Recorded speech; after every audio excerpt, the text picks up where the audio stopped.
problème, est-ce que tu es prêt à assumer ce problème-là? Mais c'est au moins au sein de votre activité avoir une part qui touche à ça. Comme ça, vous savez que sur certains projets, vous pourrez être financé. Le réseau, c'est aussi au sein de l'église pour les personnes qui prient, qui m'a permis d'avoir des clients, par exemple, comme Vinci Construction. On a donné de notre propre argent pour pouvoir créer un projet qui aiderait la communauté, alors que la communauté n'a mis 0 €. Ils m'ont dit, mais finalement, tu as bien fait. Hein. J'ai dit, maintenant tu dis ça, tu as bien fait. Puis, on a pu mentorer 30 jeunes. Également permis à 11 jeunes d'avoir un stage. Et impossible n'est pas congolais, ça c'est sûr et certain. Même principe que tout à l'heure. Une première question d'entrée, c'est sur les défis que vous rencontrez au quotidien dans ce que vous faites en tant qu'entrepreneur, chacune dans son domaine de prédilection. Où il y a un problème, est-ce que tu es prêt à assumer ce problème-là? Et donc, il y a eu un conflit, je ne vais pas rentrer dans les détails, et ce qui a été ma force, ça a vraiment été le réseau. C'est-à-dire, moi, une journée, j'avais déjà l'une des meilleures avocates de Paris, parce que les gens connaissaient mon sérieux, les gens savaient que non, le problème ne venait pas de moi, et la terre entière, entre guillemets, a été remuée pour cette affaire, et le Seigneur fait grâce parce que la première phase, je l'ai gagnée. Donc c'est vraiment pour vous dire que vous allez tous passer par des problèmes en termes de mindset, c'est ultra important. Et ne pas vous dire que l'entrepreneuriat, tout sera beau, tout sera simple, pas du tout. Et vraiment, les deux clés sont la foi, parce que moi, c'est ce qui m'aide au quotidien, et le mindset. Ce sont les deux clés. On pourra vous donner les stratégies, mais si vous ne vous accrochez pas à ces deux choses-là, vous aurez vraiment du mal. Et en tant que délégué à la fédération, donc le défi qu'on avait rencontré, surtout l'an dernier, a été le lancement du premier forum.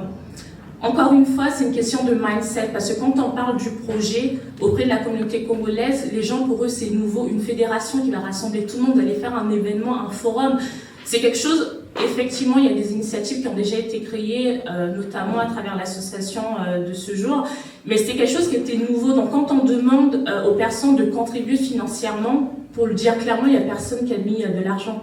Et c'est un projet qu'on a financé quelques-uns parce qu'on y croyait, parce qu'on avait la vision et qu'on s'est donné les moyens et que c'était un sacrifice parce qu'on a donné de notre propre argent pour pouvoir créer un projet qui aiderait la communauté alors que la communauté n'a mis 0 €.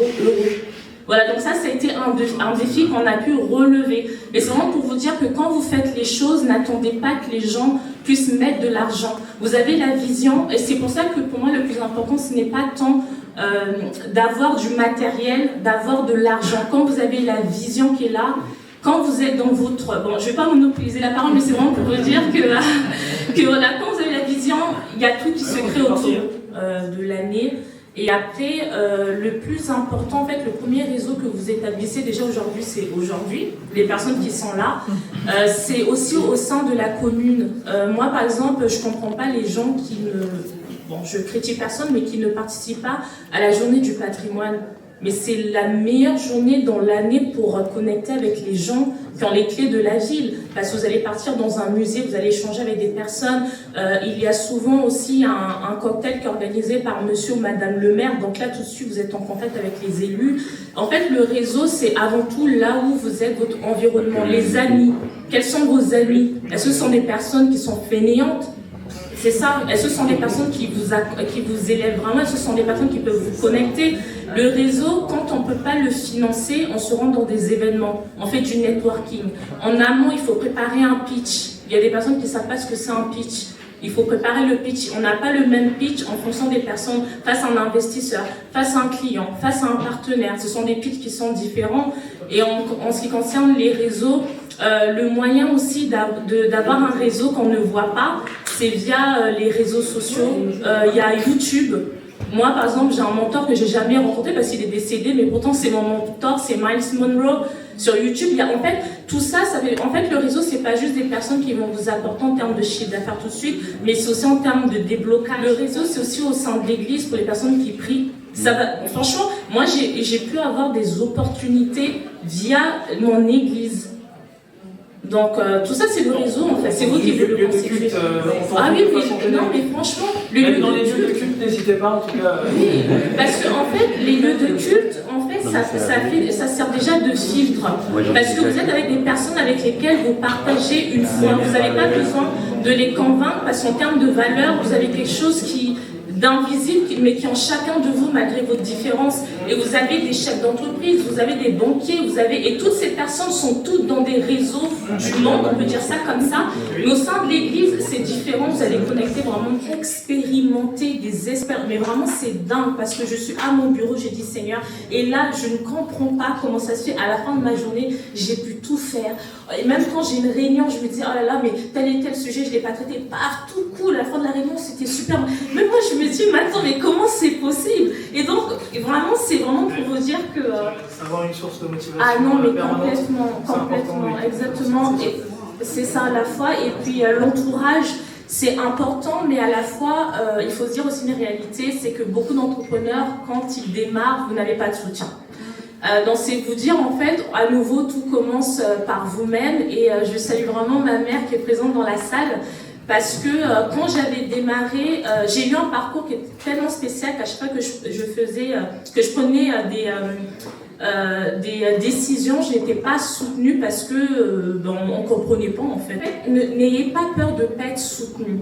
Il faut faire ses preuves et c'est quand j'ai commencé à faire mes preuves que là des personnes m'ont dit, mais finalement, tu as bien fait. Hein. J'ai dit, maintenant tu dis ça, tu as bien fait. Et donc, à nouveau, vraiment, merci maman d'être venue parce que je tenais à ce qu'elle vienne pour voir en fait comment le Congo avance. Parce que parfois les gens ne vous soutiennent pas parce qu'ils ont eu des traumatismes, parce qu'eux-mêmes ils ont des limites mentales, c'est pour ça que le mindset c'est ultra important. Et donc ils vous transmettent ça, c'est pas parce qu'ils ne vous aiment pas, c'est leur peur. Et aujourd'hui je te demande, d'accord, parce qu'en fait moi c'est que maintenant que j'ai réalisé que l'entrepreneuriat, ça vous permet d'acquérir des compétences, une expérience que le salariat ne vous donnera pas forcément.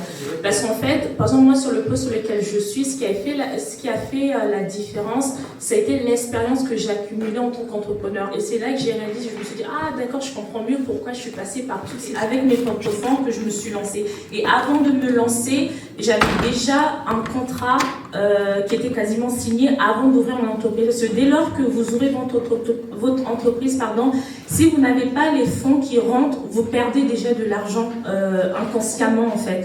Donc avant de pouvoir officialiser mon entreprise, j'avais trouvé donc un contrat de partenariat. Donc vous pouvez par exemple aller sur Indeed, chercher par exemple des postes en tant qu'indépendant. Donc moi c'est ce que j'avais fait et c'est comme ça que j'ai été mise en relation avec une structure qui m'a permis d'avoir des clients par exemple comme Vinci Construction. J'ai également, je suis intervenue pour Swiss Life via ce contrat de partenariat.